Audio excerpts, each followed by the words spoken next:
I love my HBCU. And boy, I love it, love it. I love it, love it. I love my HBCU. And man, I hope my team they won one. I hope my team they won one. Yeah, man. I hope my team they won one. I hope my team they won one. I tune into the HBCU Sports Lab to see if my team won or lost. If they lost, I'm quiet as a mouse. But if they won, keep tab. I'ma do the dab, yeah. Dr. Cavill, he know what he be talking about. Mike and Charles, they know what they be talking about. They compress the analytic data with the hip hop. If you know them like I know them, they gon' tell you if your team, if they won or lost, and who the ball. So listen to Professor, yes sir, and pay attention, cause he gon' teach a lesson. This is Dr. Cavill with Inside the HBCU Sports Lab with Mike Washington and Charles Bishop. Mike is still out on assignment, as well as myself. But with that being said, welcome to episode 603 of Inside the HBCU Sports Lab radio show and podcast, the show that's covering the sporting HBCU diaspora, all things HBCU sports, from institutions large and small, from the NEIA to the NCAA. We share insights and information on the HBCU sports culture, HBCU athletic aesthetics, to facilitate the story of HBCU athletic programs and the business of HBCU sports. I'm your host, Dr. Kenyatta, along with my co-host, Charles Bishop, as Mike Washington is out on assignment from our home studios, sending a signal live. The KCOH 1230 AM studios with the Texas Radio Hall of Famer, multi-Hall of Famer Ralph Cooper, the beautiful home of Texas Southern University in Houston, Texas. We also have none other than A.D. Drew, as he is flexible with his time and flexing, as I should say, appropriately, as he's getting ready to do a basketball game. And we'll make sure that he can do that as we plan to end the show right as the game begins. We might even get a little cheat time and get a chance to get first bucket or basket or so. That being said, make A.D. Drew do a call of a game, try his skills a little bit on this side as well. Charles, we'll sneak in there and give you a chance to do a report. Now, you're going to have to find a way to do it based on the data in terms of statistics, because you're not there, but it doesn't mean that I hadn't seen you find a way to get it done. Anyway, with that being said, we have a unique show today. We're going to kind of go back and look at it. You know, Dr. Cavill runs his data.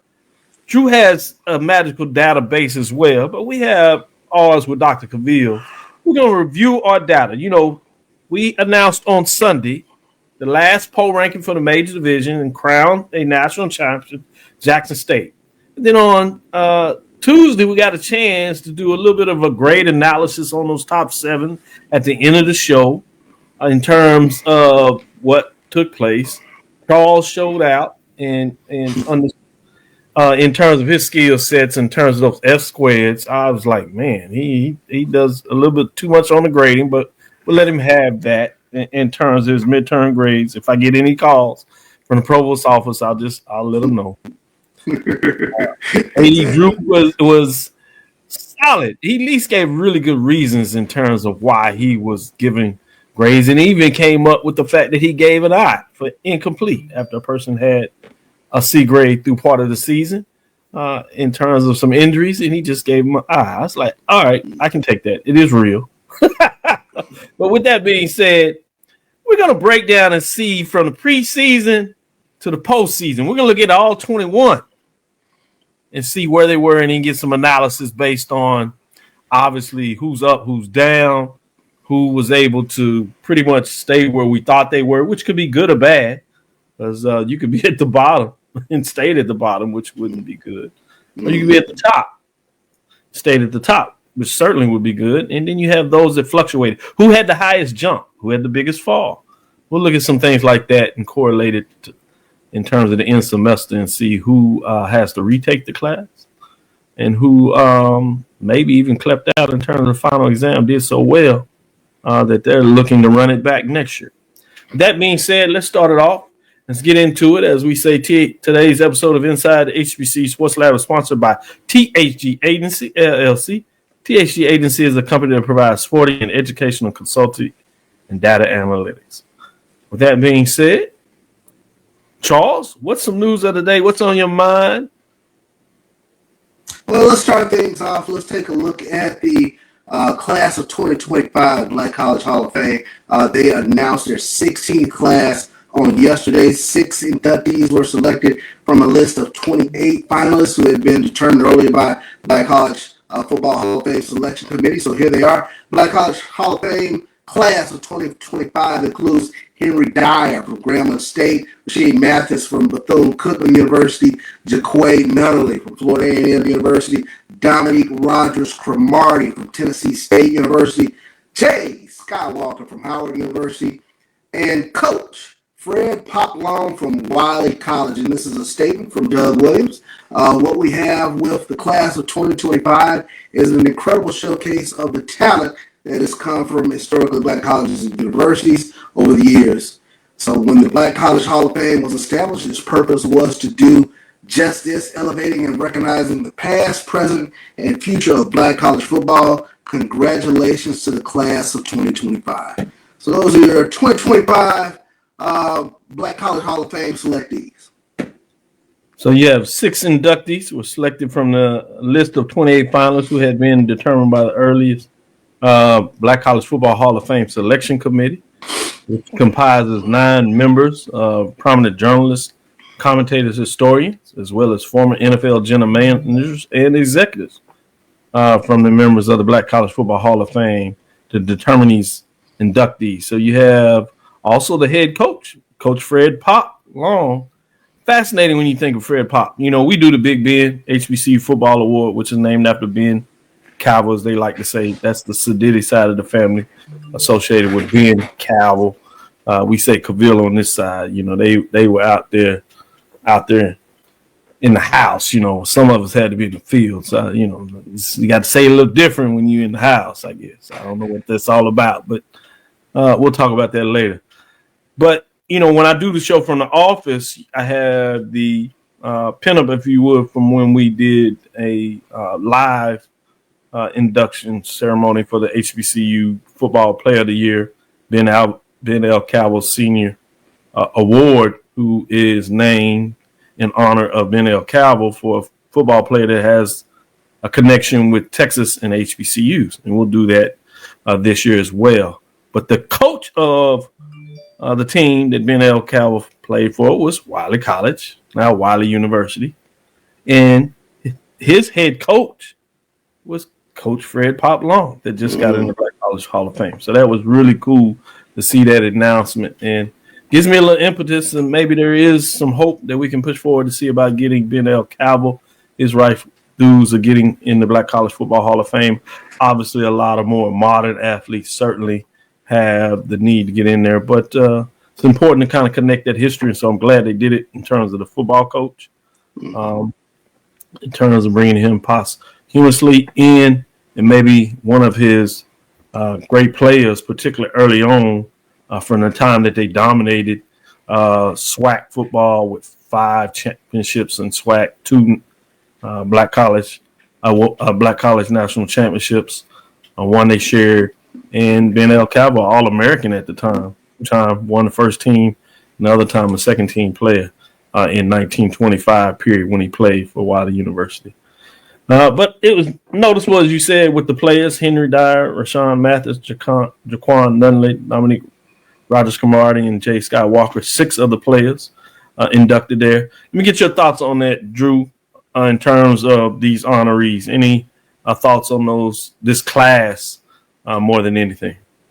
I hope my audio is good for you guys. I am in the gym, so it is kind of loud in here. How's my audio? You're good. Keep going. Okay. As far as this class, obviously with one of the Rack boys going into the Hall of Fame, being Jaquay Nunnally from Florida A&M, a lot of people don't realize how good those receivers were on that team, because with today's pass-happy offenses, some of those numbers are being surpassed, and then especially because people are getting that COVID year, 5 years, in order to right do the numbers that a lot of those guys got in 3 years at Florida A&M. Jaquay was one of the few who actually started for a majority of the 4 seasons he was at Florida A&M. So I'm very happy that that he made it into the Hall of Fame. I mean, wait a minute, let me look at Henry Drive, Rashad Matthews. You know, Yeah, what a great he was standout. a fun one to watch. Yeah, Yes, absolutely right. yes, he was. But I don't know who was better to watch though, him or Dominic Rogers Cromartie. Yeah, he's You a good know, one. He's a good one he too. did his thing. He did his thing too. But I'm gonna say this. I'm gonna say this for last. Pop Long is good. It's good to see them reach back into history Yeah. for programs that no longer sponsor football, and don't forget about those Yeah. programs because there are plenty of HBCUs who pre-World War II and even up to the late '60s and into the '70s still sponsor football, a la Maryland Eastern Shore. And it's nice to see them go back and not forget about those programs. And for J. Scott Walker, you know, people don't realize how good Jay Walker was as a quarterback. And as much crap as we give him for being a Howard homer when he's on the broadcast, you know, the man played ball. The man put a couple of L's on FAMU. I can't speak for no other team that was in the MEAC at that point in time. But I know A&T as well. He put them A&T. He got their number. I know that. He put some L's on FAMU. So, you know, congratulations to Jay. You know, next time I see him at one of these events, I'm gonna have to get him an extra cigar just because he's a Hall of Famer now, and make him sign HOF next to something for me, just so I could go and sell it on eBay. Good stuff. Good stuff. The other thing, a lot of ways, many of these players that were nominated is pretty cool.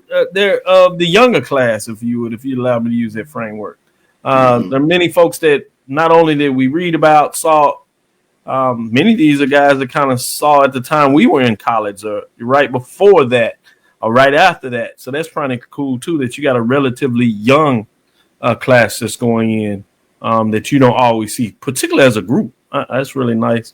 Many of them obviously were successful, or at least got a stint at the NFL as well. So pretty cool with that. I'm going to stay with you, or I'm going to go back to you, Charles. What other news you want to get on the table?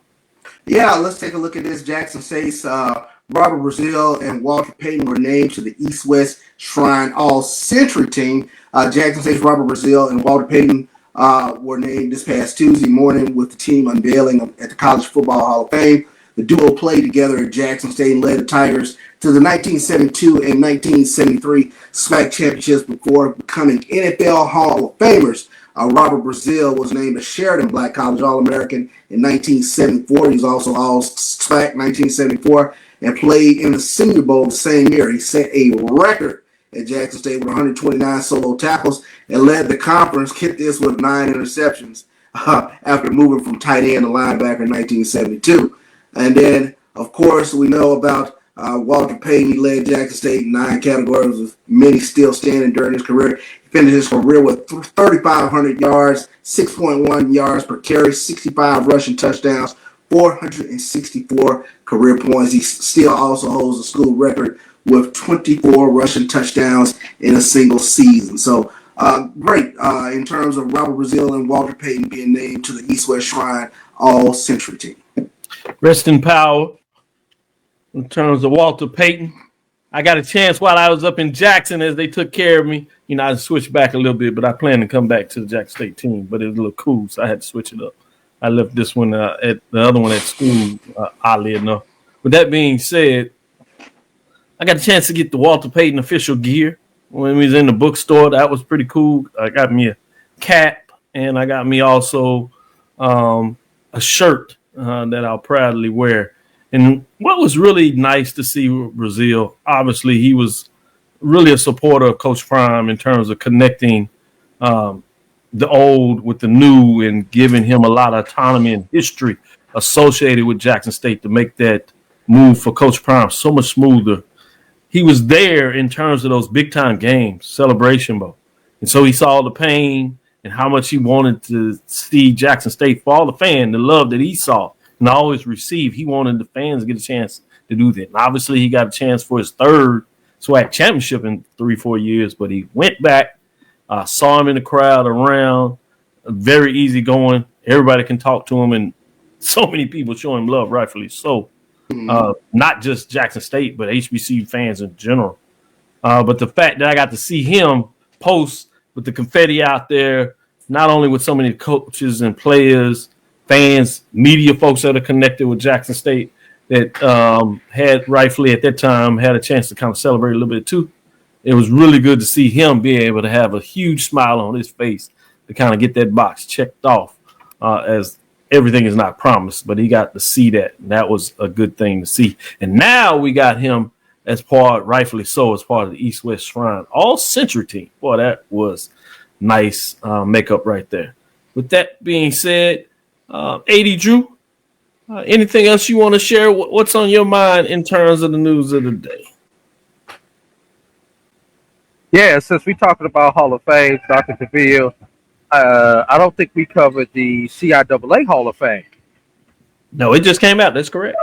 All right. Yes, I just saw the spot. The CIAA is proud to announce the 2025 John B. McLendon Hall of Fame class. The CIAA Hall of Fame class is set to be enshrined February 28th, 2025. I believe that is going to be during the basketball tournament in Baltimore, Maryland. Yep. The event will be part of a week-long event encompassing the CIAA basketball tournament. The newest members of the class were chosen from a list of nominees that were submitted by their respective institutions. Those names include Bowie State's Arlene Creek, Shaw's Parisha Curtis, Virginia Union's Sherman Lee, Virginia State's Samantha Mackey Edwards, Central's Kyle Serba, and Winston-Salem State's Sharon Tanner. Just a quick, Arlene Creek for Bowie State was a women's basketball coach. Carisha Turner from Shaw was a women's basketball player. Kyle Serber from Central is an administrator. Inez Turner from Fayetteville State was a track and field coach. Sharon Holloway Tanner was a women's basketball player. And Samantha Mackey Edwards was a track and field student athlete. And you can go, obviously, to the CIAA website and read more about each of those players' bios. Good stuff. Well, anytime you have a Hall of Fame named after John B. McLendon Jr., you're doing something special. And you get your name associated with your CIAA Hall named after him. That's big time. That is big time, big time. With that being said, let's take our first break and come back on the other side. Get a chance to kind of break down. I want to really get your thoughts in terms of the projections, in terms of preseason, and what happened postseason. This what happened then, as they say, and this is what happened now. We'll kind of see where they landed, how much of the projection was on spot, and how much was not. With that being said, we'll be right back after this first break.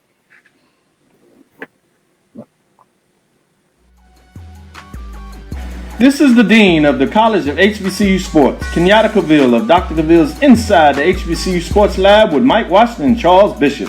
Come mix it up in the lab where the course lecture is in session every Tuesday from 6 o'clock p.m. Central Standard Time on Facebook Live, YouTube Spreaker, or the BCSN app, as we discuss all things about the HBCU sports culture, including exploring the week that was in the sporting HBCU diaspora, as well as the upcoming week of HBCU sports.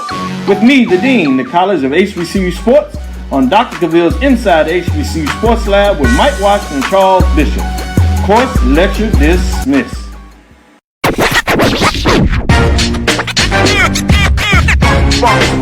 It's like a loop machine. All around town, trying to get down.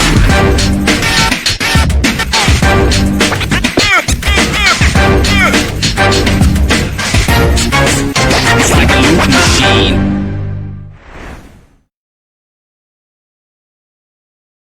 You're looking for the latest information on Southern University sports, the Southwestern Athletic Conference, and HBCU athletics. There's only one place to go. Tune in to the Carlos Brown Show, exclusively on the Black College Sports Network. Looking for the ultimate cultural experience of 2025? The Zora Outdoor Festival of the Arts is where you need to be. From January 31st to February 2nd, Eatonville, Florida will come alive with incredible live performances from the Levert Experience and the Bar Cave. Immerse yourself in interactive art. Shop from over 80 vendors. Take a journey through history with a new virtual tour app. And enjoy family-friendly STEM activities. Plus, don't miss the unforgettable R&B tribute to the legends, honoring talents such as Whitney Houston, Marvin Gaye, and Luther Vandross. This is more than a festival. It's a celebration of Eatonville's rich cultural heritage. Visit zorafestival.org for tickets.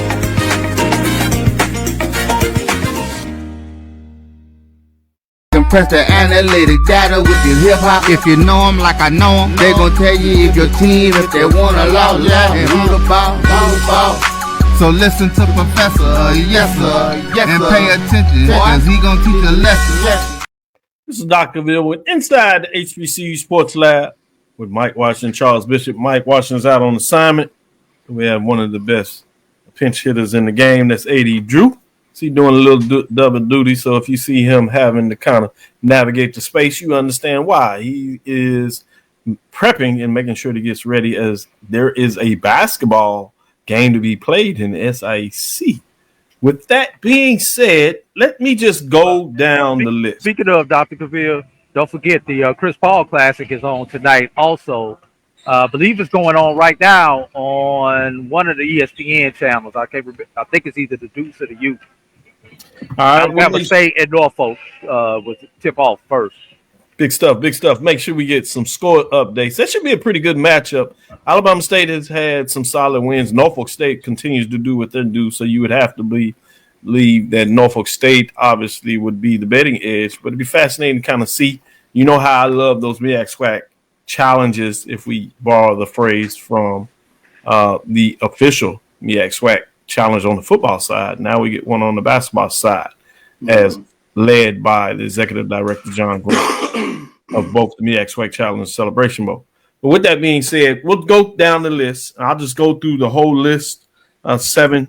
We'll see where we are, and then we'll decide whether we need to take a break or get into discussions. But let me break it down, starting with number 21. 21 on this list is Delaware State. Delaware State Hornets came into the season in terms of the poll ranking at 21. And for them, unfortunately, I would say they end at 21. Let's stay at 21, so break it down. They went 1-10, 0-5 in 2023. They had an extra game this year. And so they did get the one victory after all those losses. This was a Division I win, unlike the one in 2023. But they had 11 losses and were 0-5 in the conference race. They dismissed the coach. Some people thought it may be a little premature.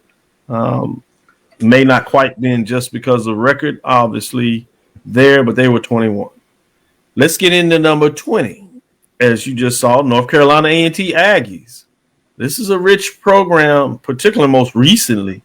They have hit hard times. They went 1-10. They were 0-8 in 2023. They were also ranked 20 coming into the season.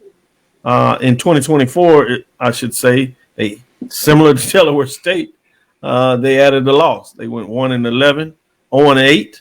Unlike in 2023 with the Division I win, this win was not even against a Division I FCS opponent. It was against Division II, and it was one where Winston-Salem State still believes they had every reason to get that dub. Well, the record shows that they did get it, but they had 0-8 overall. Getting us to number 19. We see a reframe there. Well, guess what? Mississippi Valley State Delta Devils, 1-10, 1-7. Hey, they got a conference victory. That conference victory was huge. This shocked the HBCU landscape on this side. And Drew is still trying to figure out as he went off on it a little bit on Tuesday. Sorry, Drew, got to revisit. 1-7 in conference playoff. Victory was against Florida A&M, FAMU. They went 1-11 as they added the game, 12-game season. And they stay at 19. Next, let's get into 18. With 18, we have Bethune-Cookman. This is where we see a little bit of fluctuation. Bethune-Cookman came in thinking that they would be right on the clips of that second middle division. If you break it down in 7 apiece, there's 3 areas, if you would, a third and a third and a third. So that second quadrant. But they fall to actually the third quadrant. They were 3-8, 2-6. 2023, they did get 3 wins. They had the loss, Division II loss to Clark Atlanta. Clark Atlanta was hot, so a little something there. They were 2-6 again in conference play with 105 points. But you see that they fell 4 spots in terms of what we were predicting them to do, or the rankings did. They were not able to achieve that. Let's get into number 17. Number 17, you have Arkansas Pine Bluff, the Golden Lions. A lot of folks outside of us thought they may take the next step. They did get an additional victory. They were 2-9 overall last year coming in the season, where they were ranked 18. So they actually improved a little bit, 17 ranking. Not much to write home about, but it is a point. 3-9 in terms of what they did this year, 2-6. 2024 in terms of that rank. Let's get into number 16. Howard Bison, how the mighty have fallen. While they just had a fun 500 record, they did go 4-1 in the conference last year with the key victory that gave them the nod to go to the Celebration Bowl, where they played a great game where FAMU had to literally come back at the end of the game. FAMU was favored in that matchup, but they gave them a huge scare. Which would have been interesting for all the talk in terms of Celebration Bowl naming them the champions, but other folks probably would have had some different opinions. We ended up probably would have split championship. Not to be FAMU won it, so we had a unanimous champion. But they failed to 4-8 this year and flipped what they did in conference play.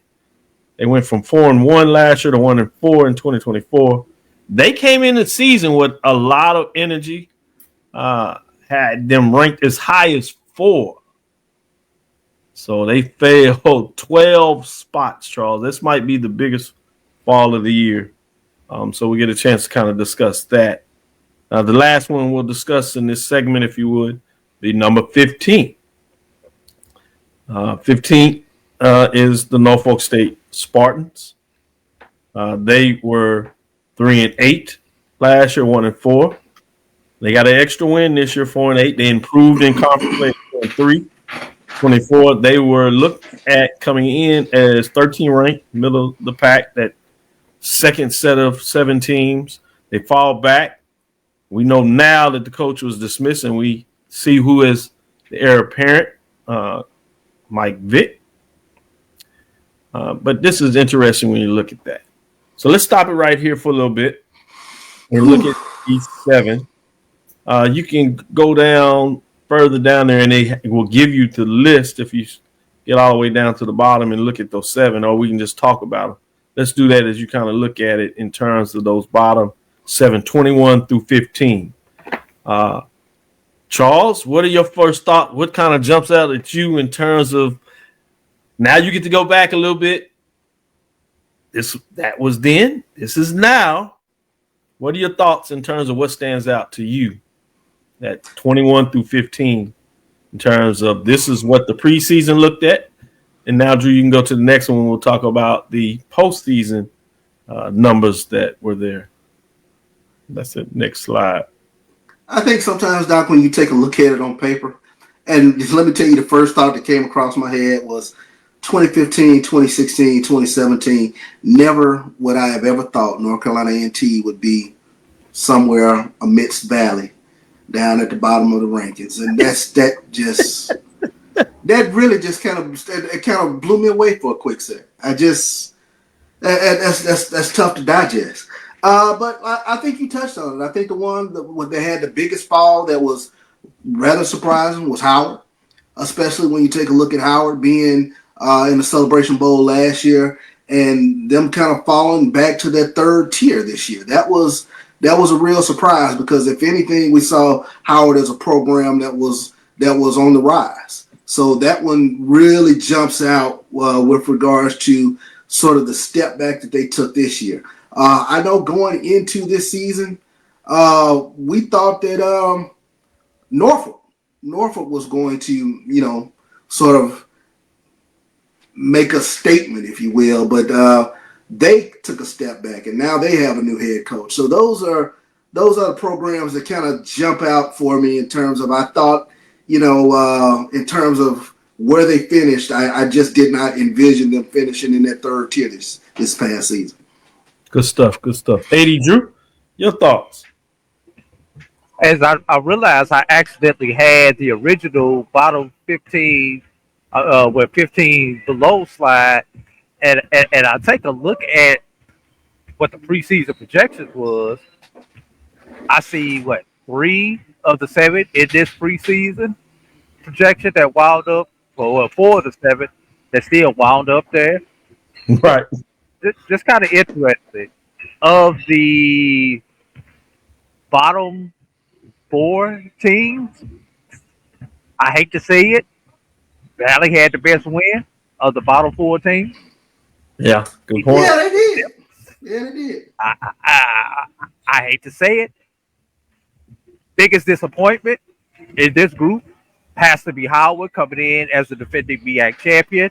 Not only were they the defending MEAC champion, but they had not 1 but 2 of the preseason players of the year in the MEAC. They had both the offensive and the defensive preseason player of the year in the MEAC, and won some total squad this season. Ooh, so that's a good point. Yeah. Bethune played with one hand tied behind their back for a couple of weeks with the hurricanes that came through. Came through their area, but that actually led to one of their 2 victories. And I think I predicted that when it happened. I was like, this group has been on the road too long. They've had the time to bond. They got everything that's going on, those outside distractions. This is where the team comes together, and they did come together and got their first victory of the season. I believe that was, who was that, A&M or UAPB they beat? I don't remember who they beat in that particular game, but I do remember them picking up their first win. I think it's UAPB. Yeah, it was UAPB. Norfolk, enough said about Norfolk. The past no longer exists for Norfolk. Everybody is looking to the future with MV7 at Norfolk. So if that's the one benefit out of this for some HBCU fans, is that MV7 is getting ready to take over. And let's say it, Dr. Cavill, he has nowhere to go but one direction because it can't get any worse. Right. Doc, let me ask this question. Was Clark knocking off Bethune-Cookman the biggest upset this season? Oh, I think without a doubt. Great question. I think when you talk about where Clark was in terms of in people's mind, even though we had an early inclination that they would be solid, but the fact to get it done on the road, the way they did it coming from behind against Bethune-Cookman, I think easily for most folks is the upset of the year. Some people would make the argument Mississippi Valley State over FAMU. Yeah. But I would still lean towards Clark Atlanta with old Coach Teddy Keaton. I got to disagree with you on that one, Dr. Cavill. Valley over FAMU, a winless Valley. Somebody would argue. Over FAMU at home with a 24-game winning streak trumps the D2 beat the D1. We've seen D2s beat D1s. Yeah, That Clark Atlanta team we knew was a good team, and Clark Atlanta came in with, be for real, everybody. We knew Clark Atlanta came in with more than a puncher's chance to beat Bethune. Mississippi Valley pulled the Buster Douglas against FAMU on that particular day. So at least Clark Atlanta did the rope-a-dope Ali and Foreman, but that was a pure Buster Douglas on that victory. Who was the team that knocked off Johnson C. Smith? Say it again. Who was the team that knocked off Johnson C. Smith? They were undefeated going. They lost their last 2 games. So the first one was Fayetteville State. Yeah, Fayetteville State. I couldn't remember. That was up in the pantheon of big upsets for me. Yeah, I think that was a big one, particularly at the time in the way that Johnson C. Smith was playing. Yeah. With that being said, of these teams, before we take the next break, Delaware State, North Carolina A&T, Mississippi Valley, and Norfolk State will all have new coaches coming into the season next year.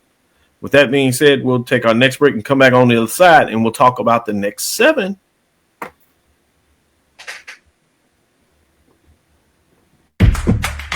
Tickets are on sale now for the 4th annual NBA HBCU Classic presented by AT&T, featuring Morehouse College and Tuskegee University. Don't miss this action-packed event happening at NBA All-Star 2025 and filled with competitive matchup and marching band performances celebrating HBCU pride. See you in the Bay. Compress the analytic data with your hip-hop. If you know them like I know them, they gon' tell you if your team, if they wanna lose, and who the ball. So listen to Professor, yes sir, and pay attention, cause he gon' teach a lesson. Let's get into this next 7. We got 14 through 8. With that being said, when you look at the 14th team coming here with preseason, it's fascinating to look of how that went down. We have the Hampton Pirates. They always start out really well, but then they get into the colonial play, and it doesn't go that well. Although this year, with the new head coach that just started, they actually had several games where they played really competitive, had some leads in those games, and just could not hold on. With that being said, they were predicted to come in at 16, so they played out and played that a little better in terms of where they end up ranking. So they were outside of the second and end up finding a way to get into that second tier, if you would. They were 5-6, 3-5 overall, 5-7 this year with the added game, and actually lost a game in terms of conference play as they failed to 2-6 this year, getting us to number 13. Number 13 in the matchup is none other than Grambling State Tigers. They were 5-6 last year. They only failed one spot. They came in 12. Even though some people thought they may have something, I wasn't too comfortable with what was going on. And they lived up to it, 5-6, 4-4. Oddly enough, they really played really well in non-conference play. They have a win against Jackson State, National Black College Champion. The game was at home, forced a lot of turnovers, which kind of set the stage for it. Mm-hmm. Did not count in the conference race, which is where they really had a lot of problems. They failed at 2-6 in conference play. So it was one of those weird dichotomies of the season. They went into conference play probably with a lot of expectation based on what they did in non-conference, but it was not to be. Bringing us to number 12. When we look at number 12, we get into Prairie View and the Panthers. 6-6 last year, played for the championship game against FAMU. They did lose 6-2. And they had one of those fall as well, just 5-7 overall in 2024. But more so, they were 3-5 in conference play. Had a couple of tough losses, close losses, but couldn't get over the hump. Predicted to come in the season at second tier, but right outside of the first tier, they fell clearly in the middle of that to number 12. And they're one of those teams, much like the bottom third, based on expectation, contracts, things of that nature, they will have a new coach coming into the season. Bringing us to number 11.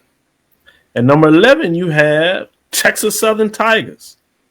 3-8, 2-6. Oddly enough, had the same record this year, 3-8, 2-6. But people, for the most part, saw this as improvement. They came in looking in their third tier, clearly in the second tier, improved 6 spots. Interesting what you all ultimately say about this. Let's get into number 10. Number 10, you have Alabama A&M Bulldogs, 5-6, 3-5 last year. 6-6, a little better in conference play at 4-4. Basically in the spot everybody thought coming in here. Number 9 in terms of the ranking. Fell a spot, if you would. This is another program where you have a coach that will be having a new coach coming into the season. So you see in those third tier spots is really incumbent with a lot of changes, and you see even some in the tier 2.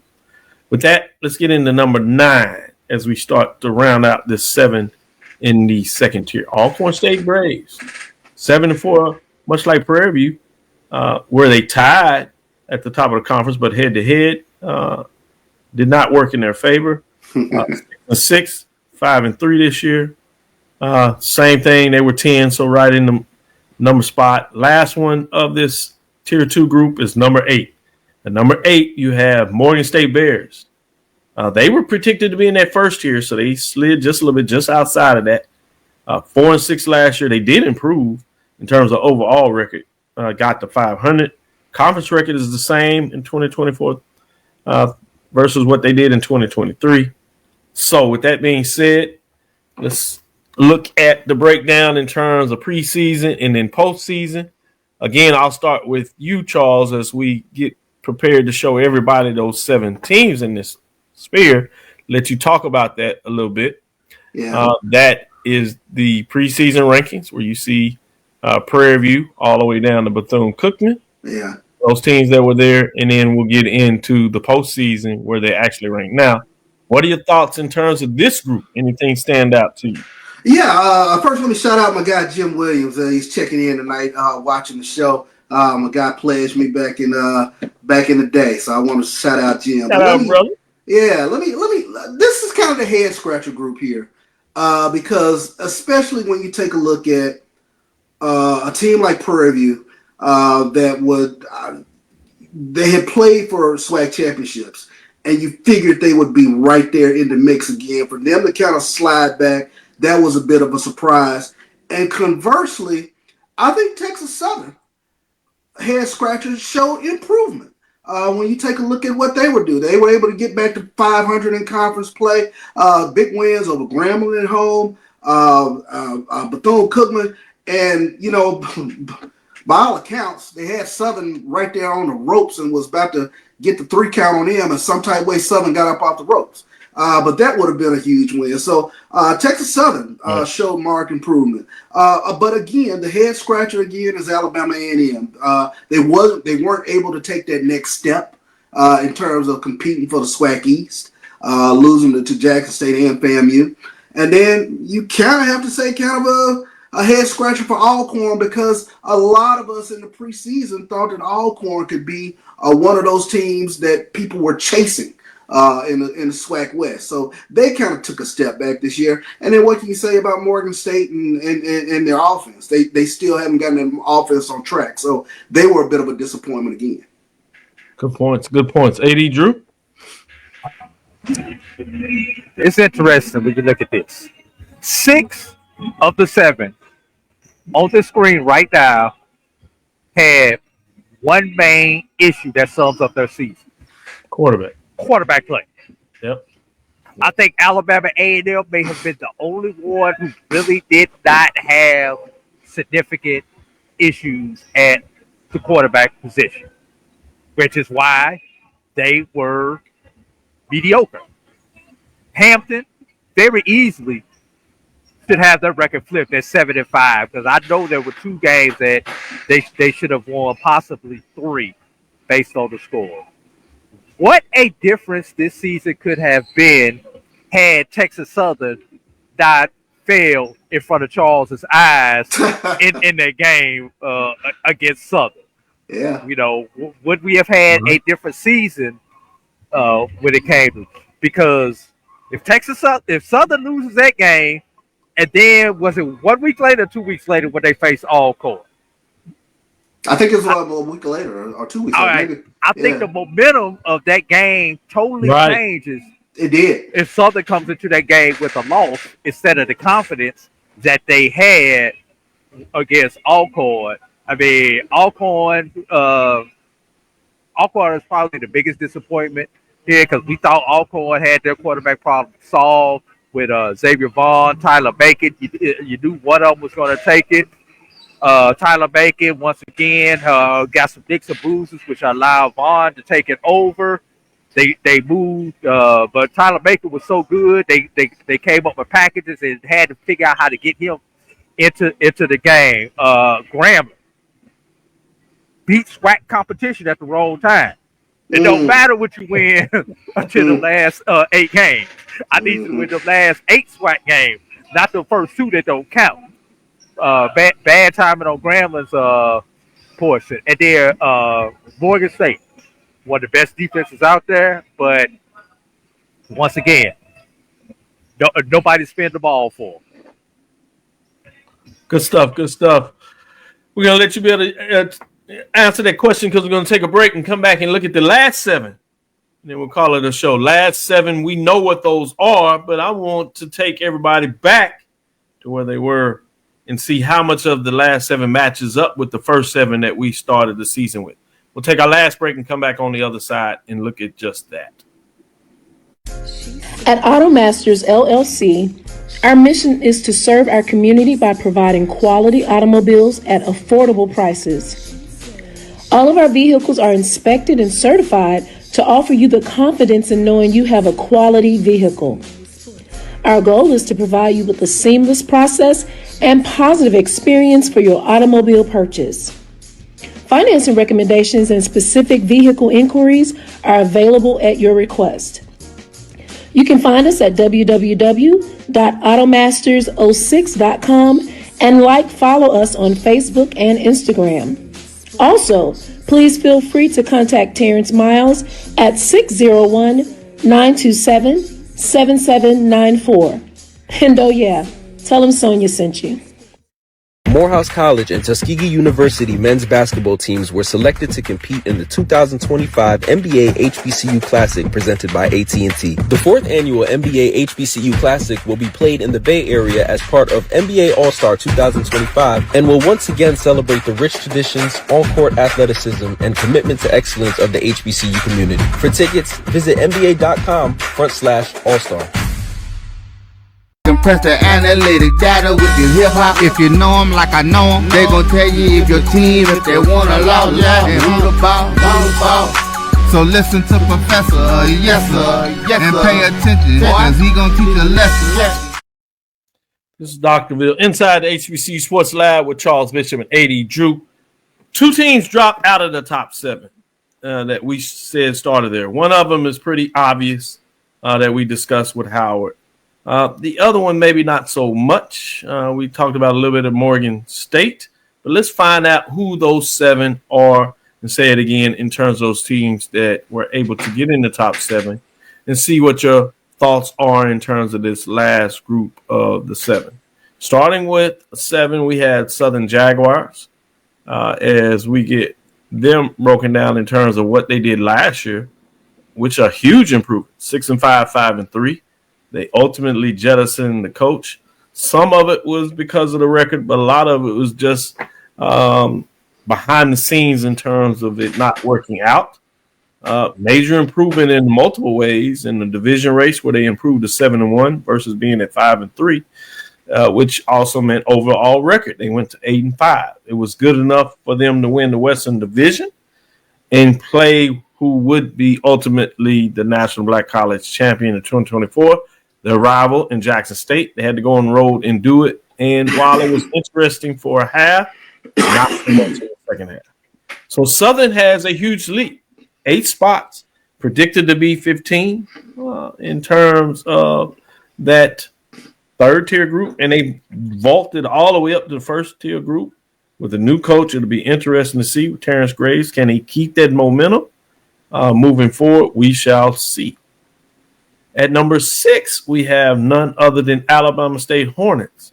This one's interesting to me because they were predicted at 5 to be in there, fell a slight spot. And while for a lot of folks, in some ways, it's probably a disappointing season, they're right at the same mark, 7-4 last year, 5-3 in conference play, 7-5, 5-3, 2 of those losses to Eastern Division teams, the front runners, last 2 champions, FAMU and Jackson State. But they did this with ultimately a fifth-string quarterback, which I think a lot of people forget. With that being said, I thought that was fascinating work there. To be able to stay in the top 7, it'd be interesting to see, can they get that taken care of, much like Morgan State, in terms of the offensive side of the ball. Can they maintain or get better on the defensive side of the ball? Fascinating to see. Conference schedule may get a little tougher. With that being said, fascinating work. Let's get into number 5. As we get into number 5, we have Florida A&M, the Rattlers. Obviously, it's hard to get much better than a National Black College Championship, right? Do-over, which is what they expect on the hills, highest of 7 hills, they like to say around that part. The Rattlers were 12-1, 8-0 last year. They fell to 7-3, 5-3, 2024. Had a tough road loss to Prairie View.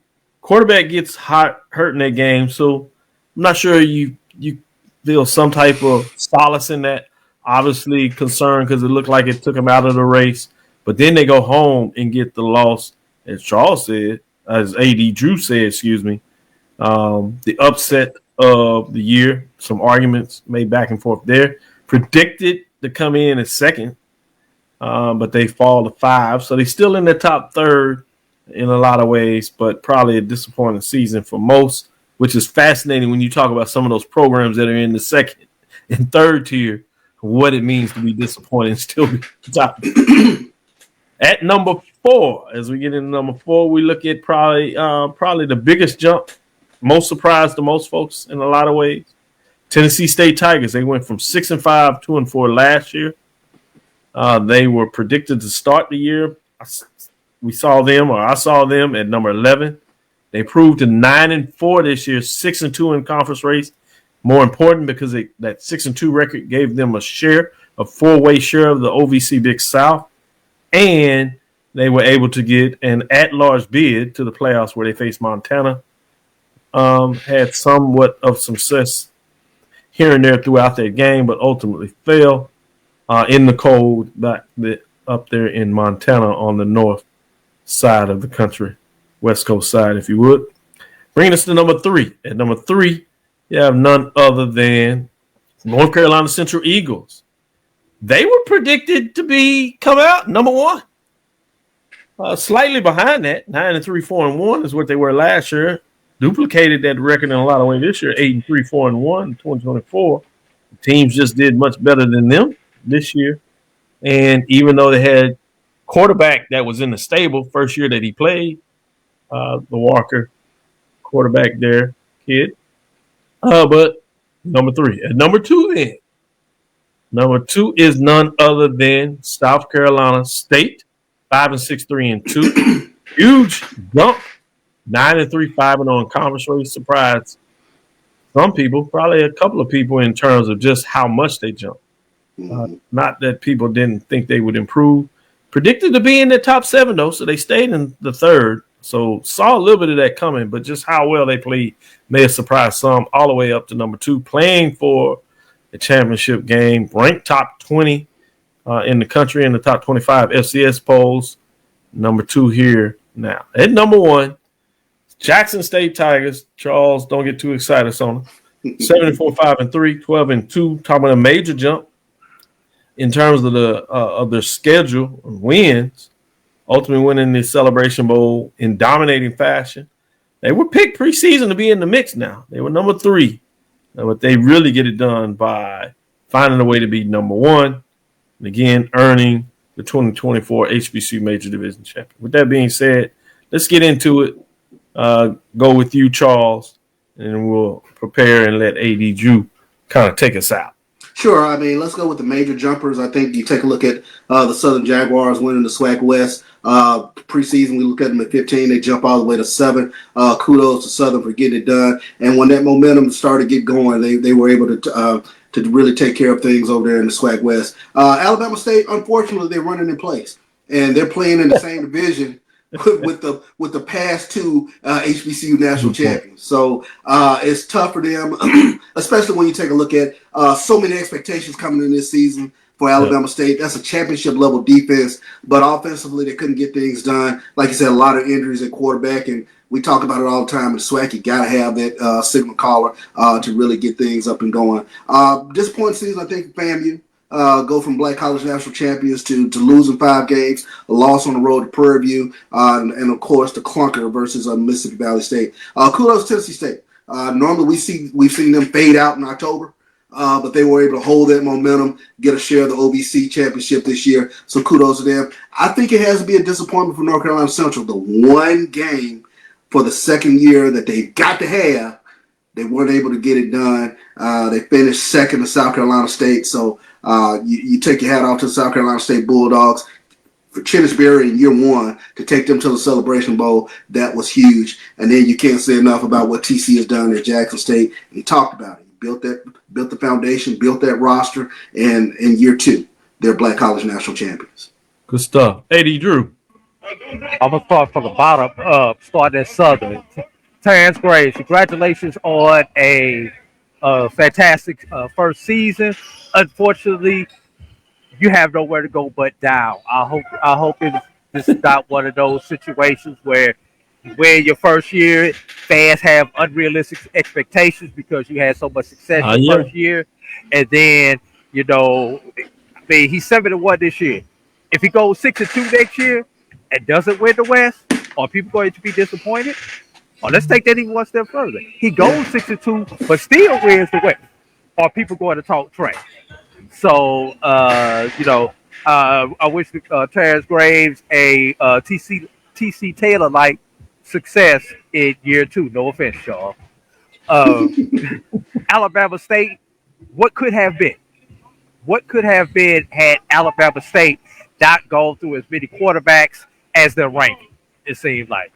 Right. Because they had about 5-6 quarterbacks. They finished number 6. If Alabama State could have either one of those quarterbacks who played in the Orange Blossom Classic had played a majority of the season, this is a totally different story we're talking about with Alabama State.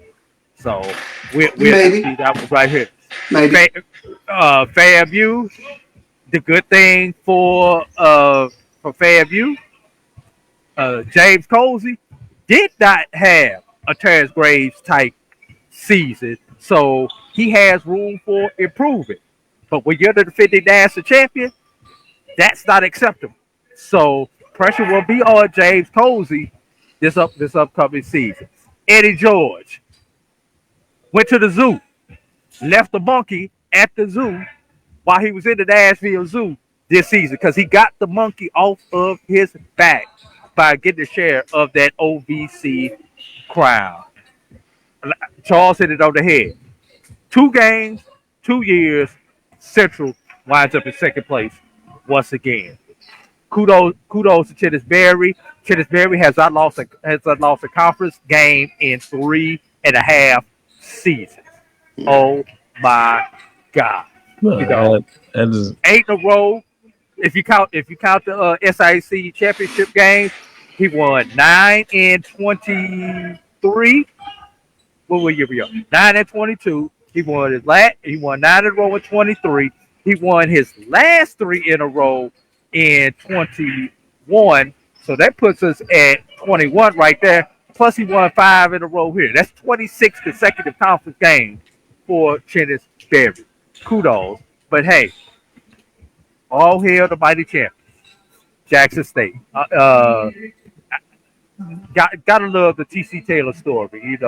Whether you're a Jackson fan, lover or hater, because we know Jackson State draws a ire out of everybody. Either they love them or they hate them. But whichever side of that pitch you fall on, you have to give your respect to TC Taylor for vanishing the ghost of the past and doing it his way to get Jackson State over the top.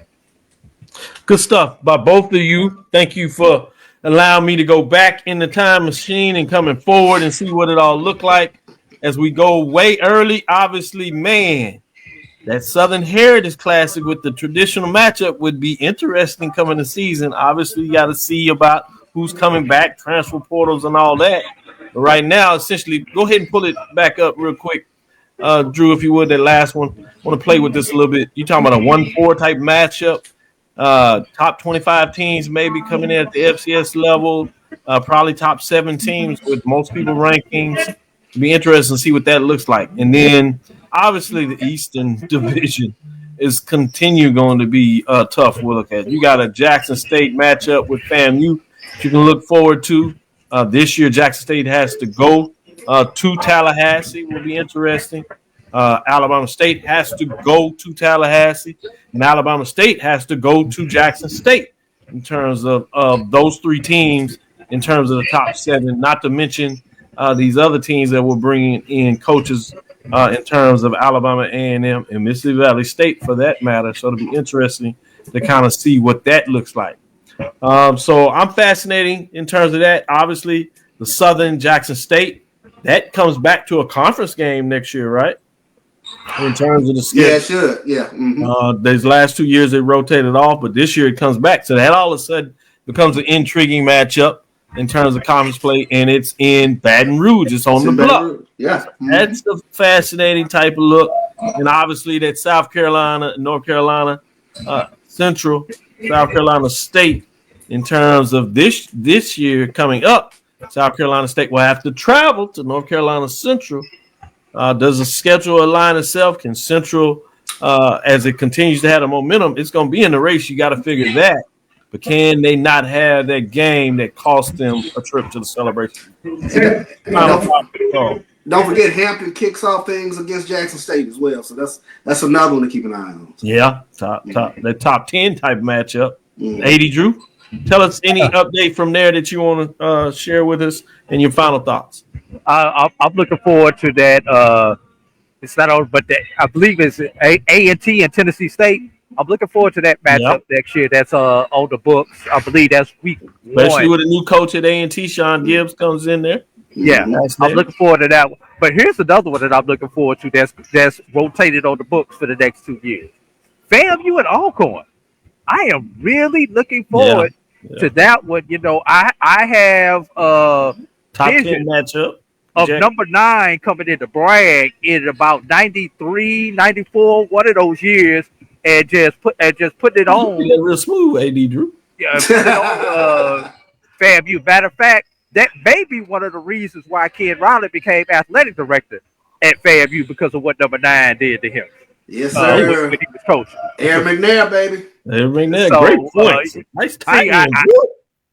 It's amazing. I don't even have to say who he is. All I got to do is say number 9 for Alcorn. Everybody know who I'm talking about. That's right. That's when you know you're a legend right there. Indeed. But yeah, that's another one that I am really looking forward to. That's going to be rotating onto the schedule next year. I don't know where the game is being played at the first year off the top of my head, but I am definitely looking forward to that one. In addition to what we have in the East. I mean, the East is there. Here's the question: will the West finally take over? Right. Please, somebody in the West, please stand up. Or the West in general, please stand up.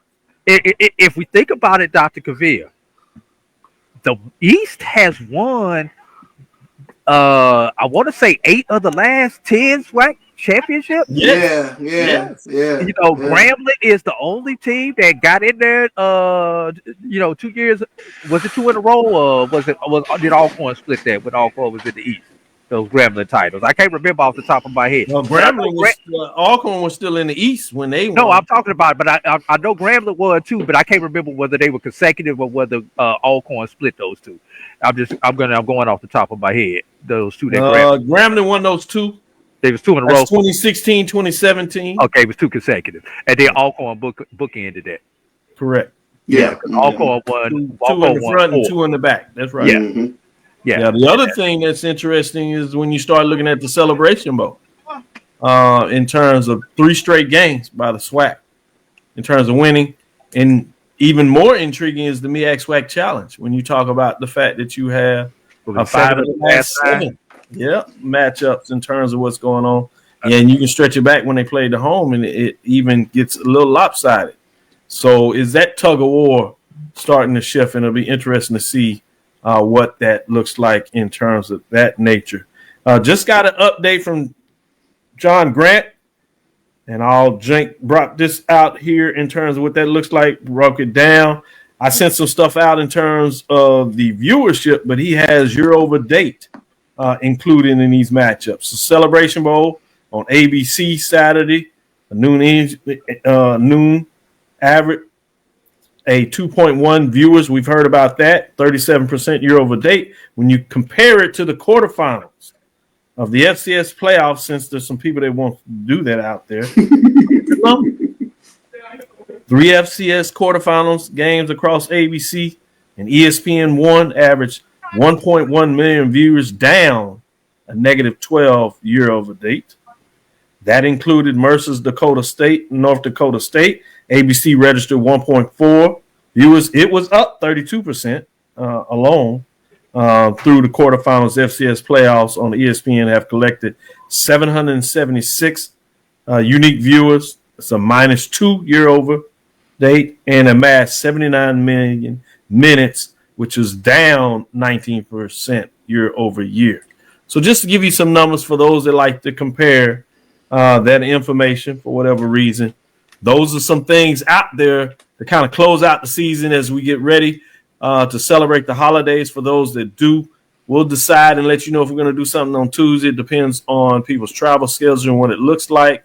We'll see, certainly maybe doing something the day after Christmas on Thursday, get you prepared as we close out the year with New Year's. But with that being said, I know I'll talk with y'all in the van or whatever, but I want to say in front of everybody, happy holidays to all of us. Merry Christmas. Y'all didn't hear that, did y'all? Yeah, no. Happy Kwanzaa. With that being said, AD Drew, I know you want to get one final point out there. Please do. I'm trying to get my ears back. They just turned on the sound system and just made everybody deaf up in here. But I hope we do get opportunity to go Tuesday, because we'll have some time to react to the ruling that may make junior college players eligible. You know, there's a lot of questions out there about that. But and I know we've been chatting back and forth all day in our chat group, but we stayed away from it because we really haven't had the time to take a deep dive into this people out there, because this came down late yesterday. But given the weekend, we'll have some time to take a dive into it and start formulating some opinions and some questions on that. I look forward to hearing that for sure. One last one that I have to get out there. I promise we'll close it here. This one is also a top 7 matchup to open up the season for the major division, which should be a top 7 matchup. Currently would be 2 versus 7, Southern of the SWAC and North Carolina Central of the MEAC for the SWAC Challenge. SWAC MEAC Challenge in 2025 should be fascinating. With that, I promise that's it. Thank you for listening to Inside the HBCU Sports Lab. Make sure you share our podcast with your friends and colleagues. I am Dr. Kenyatta, the Dean of HBCU Sports, coming from inside the lab in the College of HBCU Sports with Mike Washington, Charles Bishop. Can never talk enough football, but it is time to start turning the page to basketball and see what happens as we're right around the corner from the conference season starting for both MEAC, SWAC. We're in it for the SIAC and CIAA. I am Dr. Kenyatta, again, the Dean of HBCU Sports, coming from inside the lab in the College of HBCU Sports with Mike Washington, Charles Bishop, and AD Drew. Again, we want to thank you for listening to Dr. Ville's Inside the HBCU Sports Lab with Mike Washington, Charles Bishop, every Tuesday and Thursday at 6 o'clock. That'll do it for this week. So have a great weekend. Happy holidays again. Follow me, Dr. Kenyatta, these two gentlemen as well on Facebook, Instagram, Inside the HBCU Sports Lab on Facebook and YouTube. Dream big. Continue to move forward. We will talk with you soon. Charles? Of course. AD Drew? He muted. Yeah. My bad. Lecture had to be on. He was trying to get it off. He knew. He just couldn't get there fast enough. Dismissed.